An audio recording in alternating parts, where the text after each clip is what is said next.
Olá, pessoal, tudo bem com vocês? Que Deus abençoe grandemente sua vida, seus estudos. Eu espero que todos vocês estejam bem, que Deus abençoe. Muito prazer, para quem não me conhece, eu sou Rebeca Costa, sou professora de legislação. Eu creio que alguns possam até me conhecer, porque nós estamos fazendo um preparatório para o Ministério Público do Paraná. Então, se você já me conhece, mesmo assim, seja muito bem-vindo.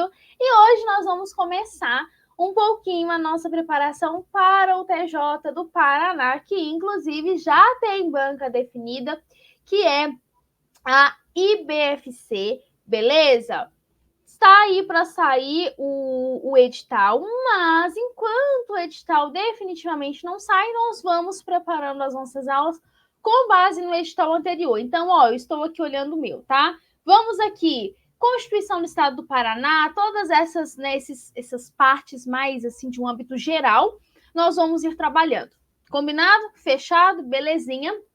Pessoal, todas as aulas aqui no YouTube são gratuitas. Se você quiser estar ajudando o Desafiando Concurso, o desenvolvimento do Desafiando Concursos, lá na nossa plataforma nós temos os PDFs de tudo que nós vamos usar aqui por R$19,90. Se você já é do MP do Paraná, já vai saber um pouquinho do que eu estou falando, beleza? Bom, pessoal, compartilhei o slide errado com vocês. Acontece, né? Não acontece? Acontece. Eu compartilhei o slide do pessoal do Ministério Público do Paraná. Peraí, deixa eu compartilhar aqui. Pronto. Não, tá errado, gente. Peraí. Não, tá certo. O primeiro slide aqui que foi errado. Deixa pra lá. Pessoal, eu sempre inicio as nossas aulas com um versículo bíblico, Provérbios 16:3. Confia no Senhor as tuas obras, os teus pensamentos serão estabelecidos. Pode ter certeza que essa nossa aula, essa preparação vai ser uma bênção. Beleza, pessoal? Maravilha. Vamos lá, então. Vamos começar falando aqui na verdade, Constituição do Estado. Pessoal, presta atenção. Eu gostaria que você, se tiver como, se não tiver, não tem problema, abra sua Constituição, por favor, a sua Constituição Federal, tá? Se você puder, se estiver próximo de você. Eu vou olhar aqui para o lado porque eu estou com uma segunda tela, tá? Presta atenção.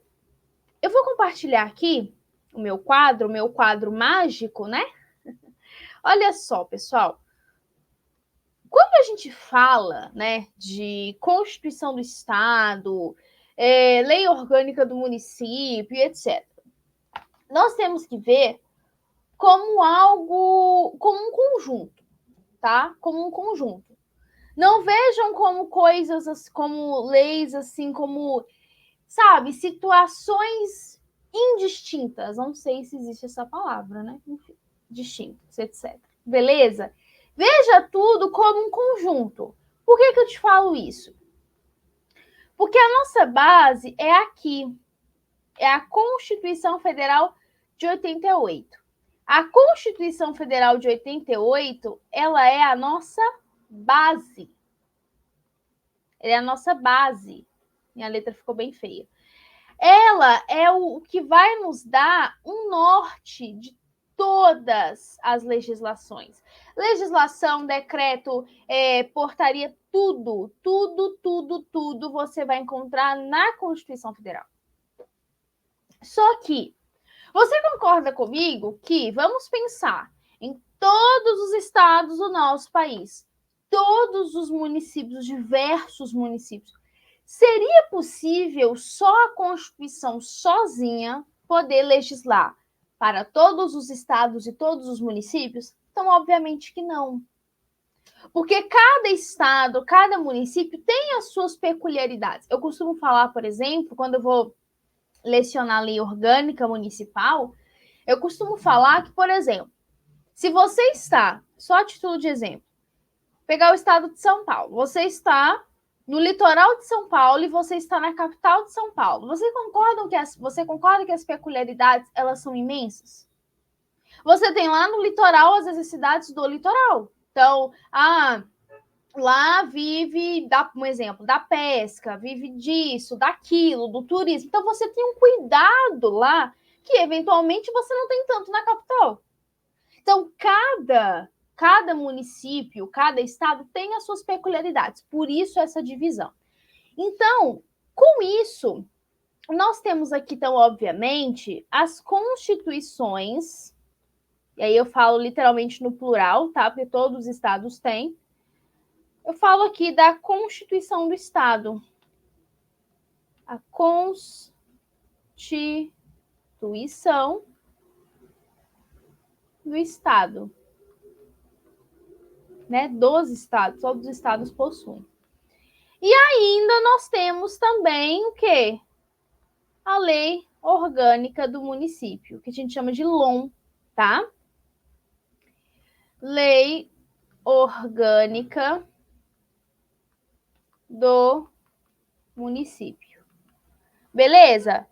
Maravilha. Lei Orgânica do Município. Bacana.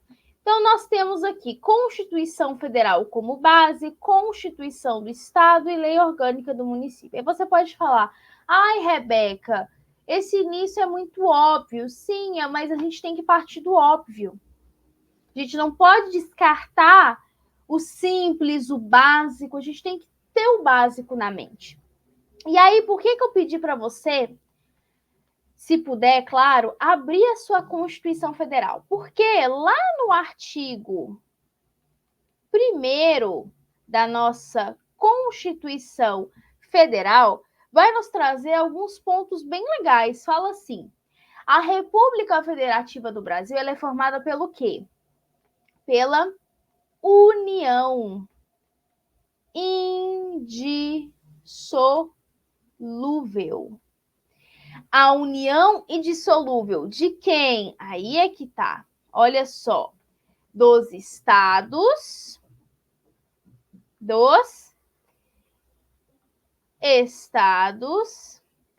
dos municípios e do Distrito Federal. Beleza. Constitui-se em Estado Democrático de Direito. Então, a República Federativa do Brasil é formada pela união indissolúvel, estados, municípios e Distrito Federal. Então, por exemplo, o estado de São Paulo, os municípios, eles não podem virar e falar assim, ué, o estado vira e fala, eu quero sair da República Federativa. Não, não pode se dissolver. É o que a gente chama, inclusive, vou até conferir para vocês e coloco no, foi aqui, tá aqui, ó. Depois dá uma olhadinha no direito de secessão. É um nomezinho bem diferente. Secessão. O que é o direito de secessão? Os entes federativos não podem, sabe, querer sair da República Federativa do Brasil. Pensa só, eu não quero mais compor a República Federativa do Brasil. Não pode. É união indissolúvel. Eu não posso dissolver. Beleza? Maravilha. Olha só. Depois de tudo isso que nós falamos aqui, vai lá para o artigo 18 da organização político-administrativa. Eu acho que nós vamos falar também desse assunto na próxima aula. Vai lá no artigo 18 da nossa Constituição Federal. Olha só. Lá no artigo 18, garante tanto aos estados, municípios e ao Distrito Federal o que a gente chama, de o quê? Olha só, a organização político-administrativa da República Federativa do Brasil compreende quem? União, estados, DF, municípios. Aqui eu não coloquei União, né? Peraí. União, estados, DF, municípios. Todos autônomos. Essa autonomia aqui a gente chama ela de descentralização política. Por quê?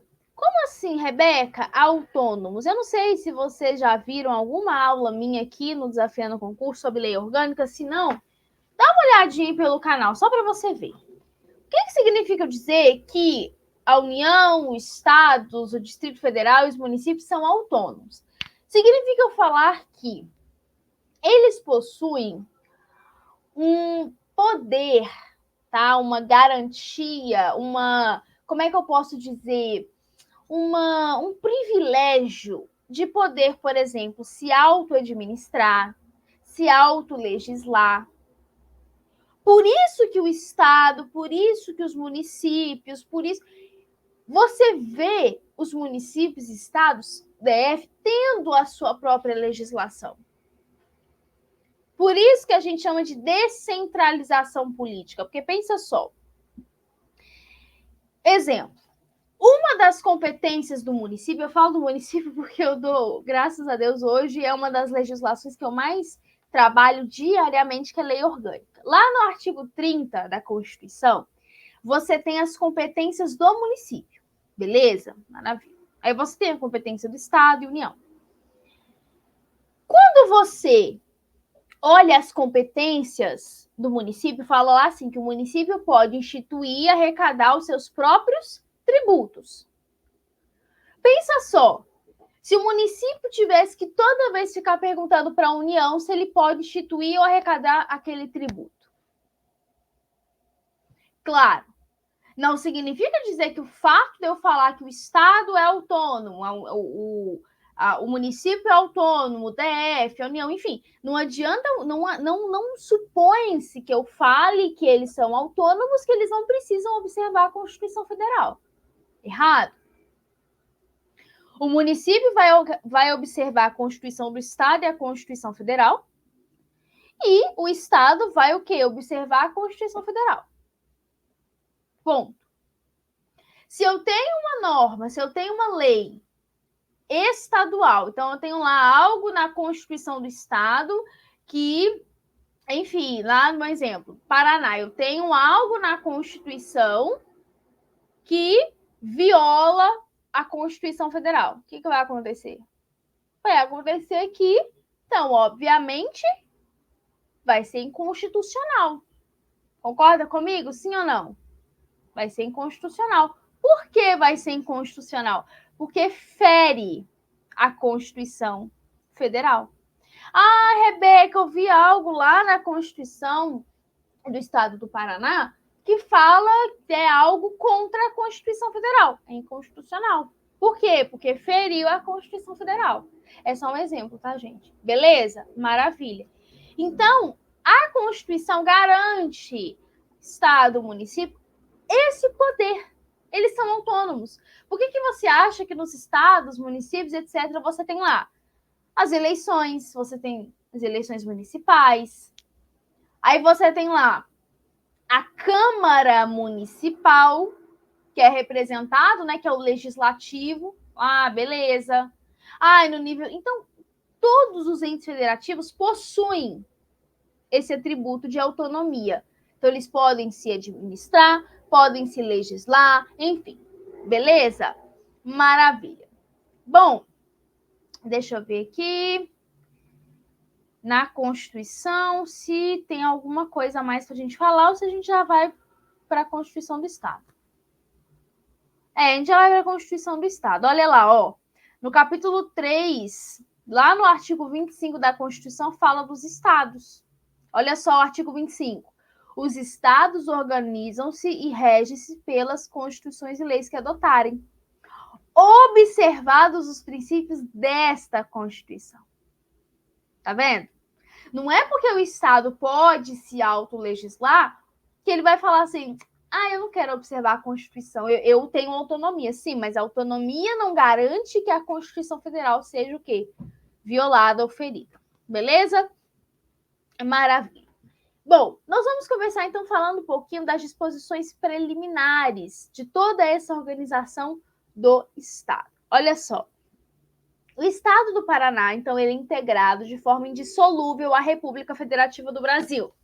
Aí, você vai olhar e falar assim: ah, então olha só a importância de saber o básico, porque agora você sabe que o estado do Paraná é integrado de forma indissolúvel porque você leu comigo o artigo 1º da Constituição Federal, que fala dessa união indissolúvel. Tá entendendo? Proclama e assegura o Estado democrático, a cidadania, a dignidade da pessoa humana, os valores sociais do trabalho e da livre iniciativa, o pluralismo político e tem por princípios e objetivos. Gente, princípio e objetivo. O que é princípio? Eu costumo dizer, por exemplo, sabe quando você era criança? Eu sempre dou esse exemplo. Quando você era criança, seu pai, sua mãe ou quem te criou te ensinou princípios. Meus pais me ensinaram princípios. Então, hoje, eu atuo, eu penso, ajo, enfim, conforme os princípios que eles me passaram. É a mesma coisa do Estado. O Estado vai atuar com base em princípios. E por que objetivos? Porque, tão obviamente, o Estado, a União, o Estado, o município, não tem sentido de agirem sem objetivos. Pensa só, qual que é o meu objetivo aqui dando essa aula? Que você se saia bem, né? Na parte, todas as partes, claro, mas o meu foco aqui é o quê? Legislação, etc. Beleza? O meu objetivo aqui é te passar o conteúdo de maneira clara, objetiva e concisa. Acabou. Esse é meu objetivo aqui, tá? Bom, vamos ver então quais são esses princípios e objetivos. Olha lá, coloquei esse mapinha mental, mas ele foi um pouco manchado, tá reparando? Enfim. O respeito à unidade da federação, a esta Constituição, ou seja, essa união indissolúvel, a República Federativa do Brasil sendo formada por essa união indissolúvel, tá? A Constituição Federal e a inviolabilidade dos direitos e garantias fundamentais por ela estabelecidos, ou seja, eu não posso violar direitos e garantias fundamentais. 2, a defesa dos direitos humanos. 3, a defesa, a igualdade e o consequente combate a qualquer forma de discriminação. Gente, vou abrir um parêntese aqui para dar uma dica, tá? Aqui nós estamos falando de princípios e objetivos. Tente ao máximo ter esses objetivos e princípios na sua mente. Por quê? Porque aqui é o início da Constituição do Estado. Aqui é o início dela. Então, para você ter uma noção lá na frente, você tem que ter esse início como base. Beleza? Maravilha. 4, a garantia da aplicação da justiça, devendo prover diretamente o custeio da gratuidade processual aos reconhecidamente pobres nos termos da lei. Legal esse ponto aqui. Gente, presta atenção. Gratuidade processual. Lá no artigo 5º, no inciso 75, 79, agora eu não vou me recordar de cabeça. E olha que eu anotei esse inciso hoje, que mais cedo eu estava estudando sobre esses assuntos. E gratuidade processual reconhecidamente pobres. Esse pobre não leve pelo lado de uma pessoa assim, sabe? Não. Quando a gente fala reconhecidamente pobre, não significa dizer que, nossa, é só para pessoas ali que realmente não tem nada. Não, não é isso.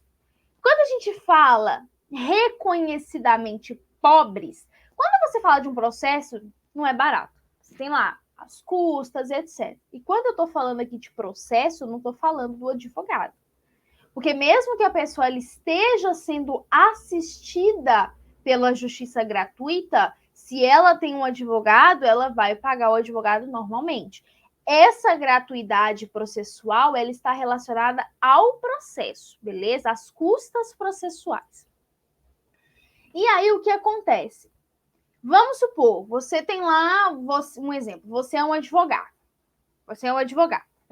E aí, o seu cliente chega, conta uma história bacana. O seu cliente, por exemplo, ele recebe 5 mil reais. Na sua mente, pode ser que você fale assim, poxa, 5 mil reais não é pouca coisa, não. Só que presta atenção.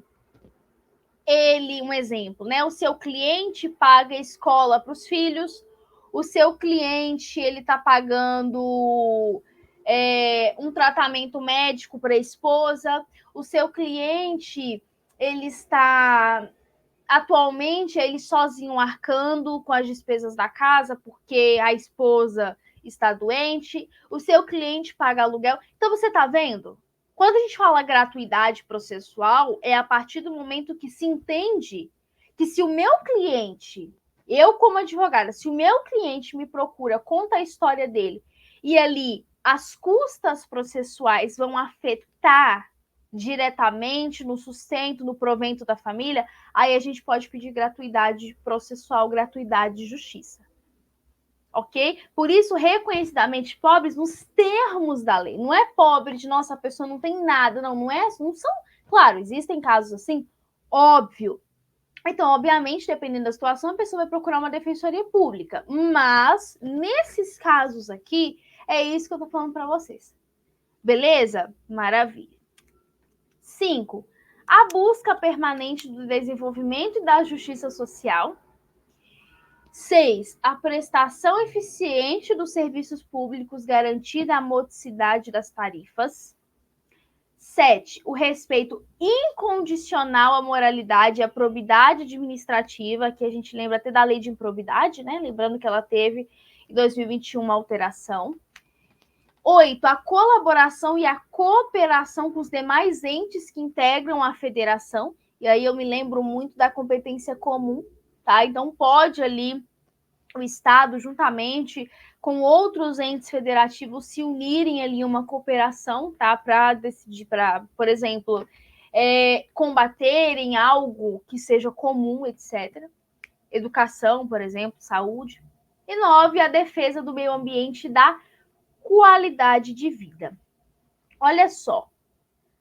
O artigo 2º ele fala o seguinte, que a soberania popular será exercida pelo sufrágio universal e pelo voto direto e secreto nos termos desta Constituição e da lei, e mediante a plebiscito, referendo e iniciativa popular. Gente, plebiscito e referendo. Qual que é a diferença dos dois? Eu sempre dou esse exemplo, gente, ó. Eu amo esse exemplo, graças a Deus, eu amo esse exemplo. Presta atenção. Plebiscito. O que é plebiscito? Plebiscito é isso aqui. Por exemplo, eu vou colocar um quadro na minha parede, tá? E aí, eu chamo meu pai e minha mãe e falo assim, pai, mãe, eu quero colocar um quadro na minha parede, aqui. O que vocês acham? Qual é a opinião de vocês? Isso é plebiscito. Eu faço uma consulta antes de tomar uma decisão. Plebiscito. Agora o referendo já é isso aqui, ó. Mãe, pai, coloquei um quadro na parede. Qual a opinião de vocês? No referendo, você faz, o ato é feito e a consulta é posterior. Beleza? Basicamente essa é a diferença. Artigo 3º. É mantida a integridade territorial do Estado, tá? Isso não é discussão, que só pode ser alterada mediante uma aprovação da população e por meio de plebiscito. E lei complementar federal, tá vendo? Por meio de plebiscito. Eu só posso alterar a integridade territorial do Estado mediante a aprovação da população, por meio de quê? Plebiscito. Queremos fazer isso, o que vocês acham? E aí eu também tenho que ter essa alteração por meio de lei complementar federal. Artigo 4º. A organização político-administrativa do Estado compreende os municípios, ok? Regidos por leis orgânicas próprias observados os princípios da Constituição Federal e dessa. Gente, peraí. Ai, meu nariz, calma. Pronto. Então, quando você fala da organização do Estado, você tem o Estado se organizando como? Por meio de municípios. Então, obviamente. E aí, você tem os municípios se legislando por meio de leis orgânicas, que você pode, inclusive, conferir lá no artigo 29 da Constituição Federal. Olha só. O município rege-se por lei orgânica. Tá vendo? Não tem dificuldade nenhuma. A cidade de Curitiba é a capital do estado e nela os poderes têm sua sede. Parágrafo único. A capital ela só pode ser mudada mediante uma lei complementar e após consulta plebiscitária, o plebiscito. Artigo 6, sexto. O Estado adotará como símbolos, além dos nacionais, então a bandeira, enfim, né? A bandeira, o hino, o brasão de armas e o sinete. Gente, onde que eu tenho garantido acerca dos símbolos? Artigo 13 da Constituição. Olha lá para você ver.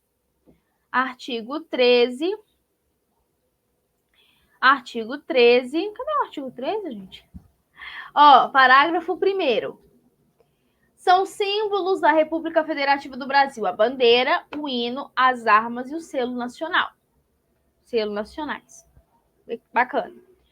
Parágrafo 2º. O Estado deve, os municípios poderão ter símbolos próprios. Por isso que o artigo 6º aqui da Constituição do Estado, aqui do Paraná, fala. Por quê? Porque eu posso ter Estado, município, DF, tendo os seus símbolos próprios, beleza? Artigo 7. Artigo 7. São poderes do Estado independentes e harmônicos entre si, o legislativo, o executivo e o judiciário. Sempre que eu falo desses artigos na lei orgânica, você não tem judiciário, porque você não tem judiciário no âmbito do município, mas no âmbito da União e no âmbito do Estado, sim, você tem o judiciário, beleza? Bom, parágrafo único. Salvo as exceções. O que é salvo as exceções? É como se fosse assim, ó. Você não pode fazer isso, exceto nesses casos aqui. É como se fosse isso. Então, salvo as exceções previstas aqui na Constituição do Estado do Paraná, é vedado a qualquer dos poderes delegar atribuições, sendo que foi investido na função de um deles, não poderá exercer a de outro. Salvo as exceções. Então, em via de regra, eu não posso ter os poderes delegando atribuições, ok? Bom, artigo 8º. Inclui-se entre os bens do Estado que as áreas nas ilhas oceânicas, costeiras, que estiverem em seu domínio, excluídos aqueles que são da União, dos municípios ou de terceiros. Porque aqui eu estou incluindo os bens do Estado. Tá? Então, o que não é do Estado, né, não se discute. 2. As ilhas fluviais e as lacustres e as terras devolutas, situadas em seu território, não pertencentes à União. Basicamente, se não pertence à União, se não pertence ao Estado, não é do Estado. 3, né? As águas superficiais ou subterrâneas, fluentes, emergentes e em depósitos, ressalvadas, nesse caso, na forma da lei, as decorrentes de obras da União. E 4, os rendimentos decorrentes das atividades e serviços de sua competência e da exploração dos bens imóveis de seu domínio. Pessoal, já vamos para 30 minutos de aula. Então, o que eu vou deixar para a próxima aula? O artigo 9º em diante. E aí a gente já começa também na próxima aula falando da competência do Estado. Pessoal, antes de terminar nossa aula, eu queria encarecidamente que vocês fossem depois lá na editora Mizuno, que graças a Deus o Desafiando Concursos tem parceria com a editora Mizuno. A nossa parceria não consiste em valor monetário, a nossa parceria consiste em livros. Eles nos mandam livros. Esse aqui é da Lei de Licitação e, olha só, Direito Administrativo e Jurisprudencial. Quem já é da nossa turma do Ministério Público já conhece, já sabe. Olha só, eu vou abrir aqui para vocês darem uma olhadinha rapidinho, que na própria plataforma do Desafiando Concursos, você consegue entrar diretamente, literalmente, tá diretamente na plataforma, no site da editora Mizuno. Eu vou abrir aqui para vocês darem uma olhadinha. Olha só, deixa eu compartilhar minha tela, tá? Peraí. Tá compartilhando? Sim, tá compartilhando. Olha só. Aqui você tem os cursos, tá? Em PDF. Olha só.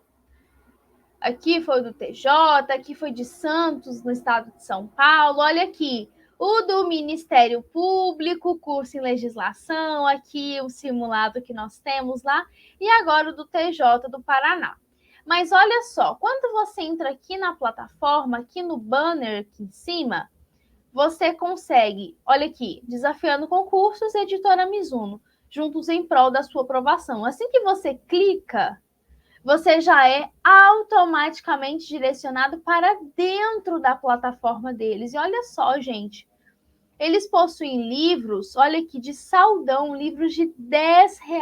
Gente, sério, é demais. Olha isso, R$ 10, gente.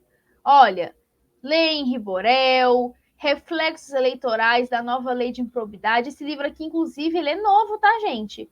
Do professor Igor Pinheiro, que, inclusive, é um promotor de justiça. Olha só, você tem aqui, você que eventualmente vai estudar para a prova da ordem, eles possuem aqui um livro preparatório, se não me falha a memória, de R$ 30. Tem esse daqui, que é o mais novo, tá? Olha só, gente. Então, eles sempre nos mandam, gente, vários livros. Olha isso aqui, R$ 40. É muito barato. Então, pessoal, eles nos mandam esses livros como forma também de carinho, tá? Porque eles sabem do Desafiando Concursos, o nosso foco, as nossas aulas também gratuitas, a nossa plataforma, eles sabem, conhecem, e também como uma forma de nos ajudar, tá? Olha aqui, R$ 60. Olha só, eles vão nos mandar agora esse daqui, ó, Direito Administrativo, Constitucional, Jurisprudencial. Então, as nossas aulas de Constitucional também vão ficar muito boas. Olha isso, R$ 34,20. Então, dê uma olhadinha, né, como uma forma de carinho, porque eles têm nos ajudado muito, gente, muito mesmo, tá bom? Eles são uma bênção, vai lá.